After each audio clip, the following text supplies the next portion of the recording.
Understanding the Berlin patient's unexpected cure of HIV a decade ago, the medical world was shocked when a patient in Berlin, Germany, had been declared free of HIV after receiving a stem cell transplant to treat cancer. Doctors have repeatedly tried to replicate the result, but this HIV cure has evaded other patients so far. Dr. Jonas Sasha and colleagues at OHSU's Vaccine and Gene Therapy Institute are among the many scientists who are seeking to understand why the much-studied Berlin patient was so fortunate. Now, they've developed a new way to understand his cure. Sasha's team has shown a species of monkey called Mauritian cynomolgus macaques can successfully receive stem cell transplants. Researchers have long used a different monkey species to research stem cell transplants, but that species' biological characteristics means it can't be reliably used to find good donor matches to mimic human stem transplants.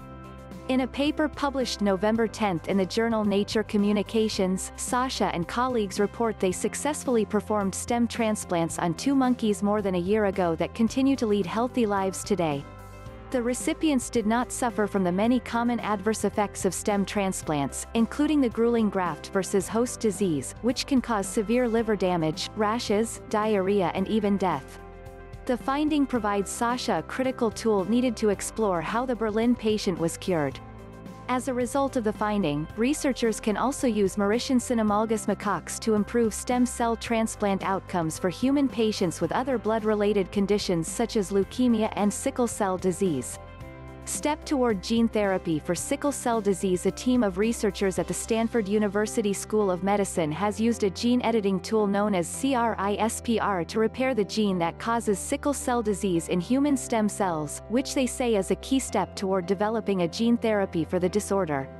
The team went on to demonstrate that the mended cells could make a functioning hemoglobin molecule, which carries oxygen in normal red blood cells, and then successfully transplanted the stem cells into mice.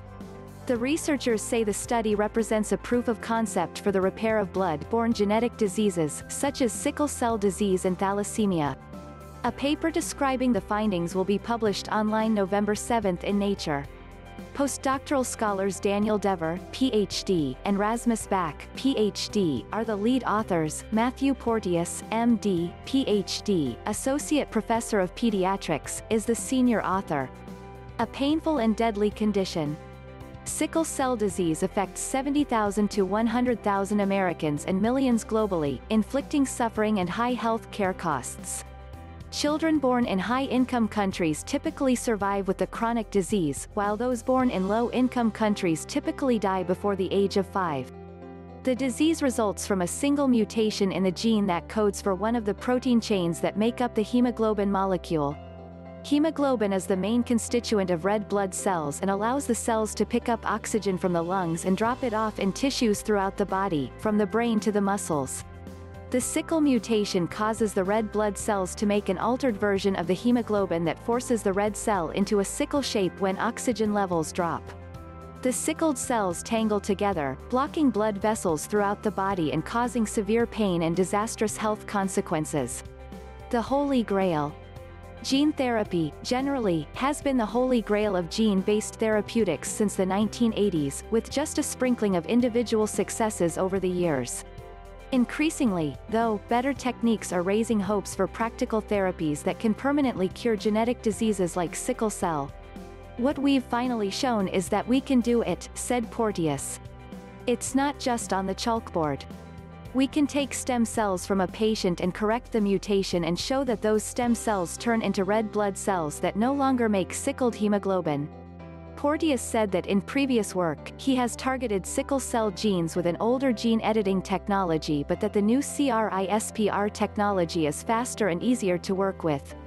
We spent half a dozen years trying to target the beta-globin gene using the old technology, he noted, adding that within 1 week of trying CRISPR, they had an editing tool that worked much better. CRISPR is a combination of an enzyme that can cut a selected DNA sequence and a guide RNA that takes the enzyme exactly where you want to make the cut, in this case, at the sickle cell mutation. Once the mutated DNA sequence has been removed, other tools can help paste in a copy of the normal sequence. The Porteous team started with human stem cells from the blood of patients with sickle cell disease, corrected the gene mutation using CRISPR and then concentrated the human stem cells so that 90% carried the corrected sickle cell gene. The stem cells are a particular type, called hematopoietic stem cells, that make blood cells. The team injected the concentrated, corrected hematopoietic stem cells into young mice.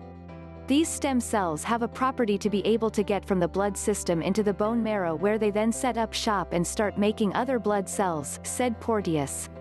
When the team examined the bone marrow of the mice after 16 weeks, the corrected stem cells were thriving there. The corrected red blood cells needn't replace all of a patient's original sickle cells, said Porteous. If the proportion of sickle cells is below 30%, patients have no symptoms of disease. And corrected cells have about a tenfold advantage over uncorrected cells, he said. That's because red blood cells afflicted with sickle cell tend to sickle and die after an average of only 10 days. In contrast, the corrected cells live the length of normal red blood cells, about 120 days. So the numbers of corrected cells rapidly outstrip those of uncorrected cells. Is it safe? Although gene therapy research has made great strides in recent years, it has yet to be widely deployed, and no CRISPR-edited genes have yet been tested for safety or efficacy in human clinical trials. Examples of potential problem include unforeseen immune reactions or altering the wrong sequence of DNA, so-called off-target effects. The effects of gene editing in general are impossible to predict.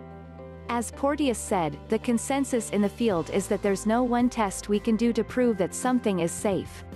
We can't just say, oh, just run this test, and that'll show if it's safe or not.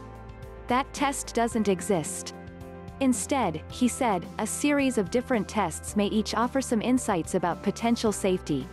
For now, Porteous and his team found that their corrected human hematopoietic stem cells seem to behave like normal, healthy human hematopoietic stem cells. We're excited about working to eventually bring this type of therapy to patients, said Porteous. Stanford is building the infrastructure so that we can take our discovery in the lab and develop it so we can scale up the laboratory process to a process that will be needed to treat a patient. We hope to develop the entire process here at Stanford. The team's work is an example of Stanford Medicine's focus on precision health, the goal of which is to anticipate and prevent disease in the healthy and precisely diagnose and treat disease in the ill. New genetic weapons challenge sickle cell disease. Help for patients with sickle cell disease may soon come from gene editing to fix the mutation that causes the disease and boost the patient's own protective fetal hemoglobin. New research shows that using CRISPR-Cas9 and a corrective short DNA template to repair the sickle cell mutation in a patient's hematopoietic stem cells (HSCs) could be efficient and safe. Bioengineer Gang Bao of Rice University's Brown School of Engineering conducted the research in collaboration with Texas Children's Hospital, Baylor College of Medicine and Stanford University. The revelation is one of several in a new study led by Bao and Vivian Sheehan, an assistant professor at Baylor and a member of the Sickle Cell Program at Texas Children's Hematology Center. The open access study appears in the Oxford academic journal Nucleic Acids Research. Sickle cell disease, which affects about 100,000 Americans and millions worldwide, is a painful and often fatal inherited condition. A single mutation in hemoglobin subunit beta, aka beta globin, forces normal, disc-shaped red blood cells to stiffen and take characteristic sickle shapes. These cells can damage vessel walls and clot small blood vessels, stopping the delivery of oxygen to tissues. Today, some people afflicted with the disease are treated with stem cells from a matched, related donor, an option researchers says is available to fewer than 15% of patients. A better strategy would be modifying the patient's own hematopoietic stem and progenitor cells, HSPCs, an option theoretically available to every patient because there would be no risk of rejection. Ideally, stem cells isolated from the patient's bone marrow would be gene-edited and tested, and chemotherapy would be used to reduce the patient's stem cells to make room for the edited cells. Bao said the corrected cells would then be implanted back into the patient, where they could proliferate and spawn healthy blood cells. For the new study, and for the first time, Bao and his team tested patient HSPCs in rodents and demonstrated that a fraction of the gene-edited cells from patients could survive and function for about 4 months. These stem cells were from the peripheral blood of 5 patients and the bone marrow of 2 patients with the disease, all obtained by Xi'an. The Xi'an lab characterized the type of hemoglobin made by the edited cells and showed that gene editing can provide enough protective and normal hemoglobin to prevent sickling, even under the severe hypoxia that promotes sickling. Early tests using wild-type Cas9 protein, the scissors that target and cut specific sections of DNA from Streptococcus pyogenes, led to stem cells with high levels of unintended DNA edits. These off-target edits included large chromosomal deletions and inversions that could cause disease. In a second round of tests, the Rice lab adopted a more recent, high-fidelity version of Cas9 developed by Integrated DNA Technologies. That led to significantly reduced off-target edits, Bao said. Not all the stem cells isolated from a patient with the sickle mutation are fixed by gene editing. At best, according to experiments by the Bao lab, it fixed up to 40% of them. In another 50% of cells, DNA was cut and not repaired by the corrective DNA template, but that appeared to boost the stem cell's expression of fetal hemoglobin, HbF, a type made by a different gene that does not carry the sickle mutation and is normally turned off a few months after birth.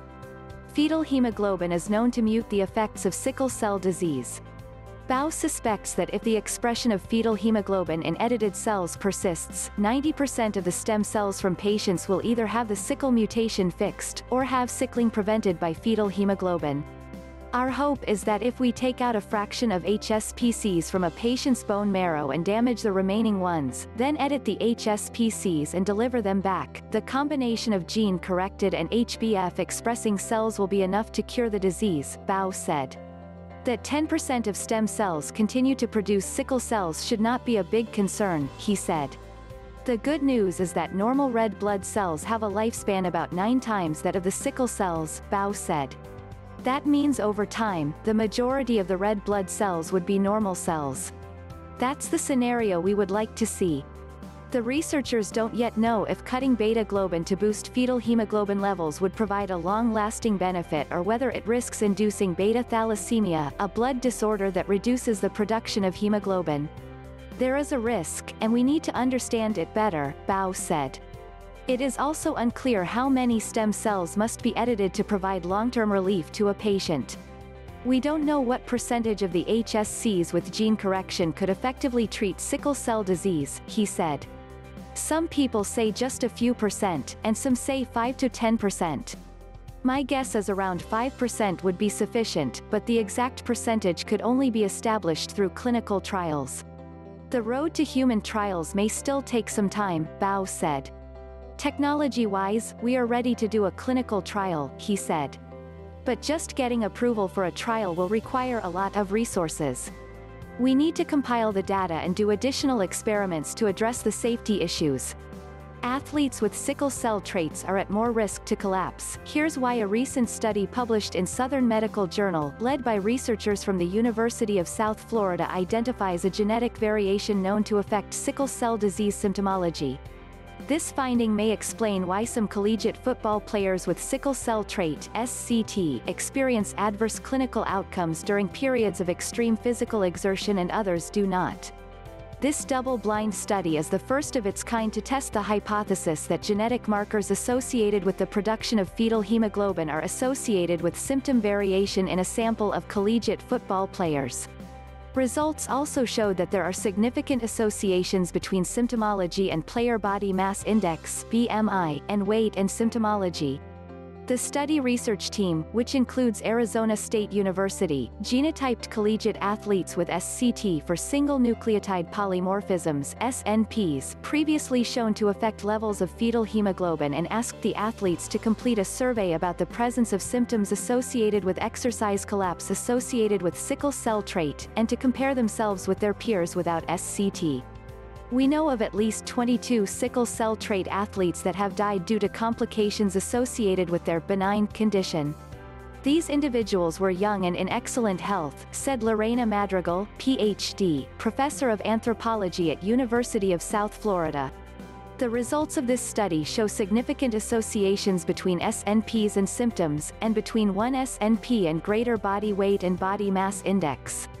It is our hope that this information will provide parents, coaching and medical staff a better understanding of the more complex interactions among the sickle cell gene and the modifiers that affect it. Clinicians have known that sickle cell disease patients differ in their clinical symptomology.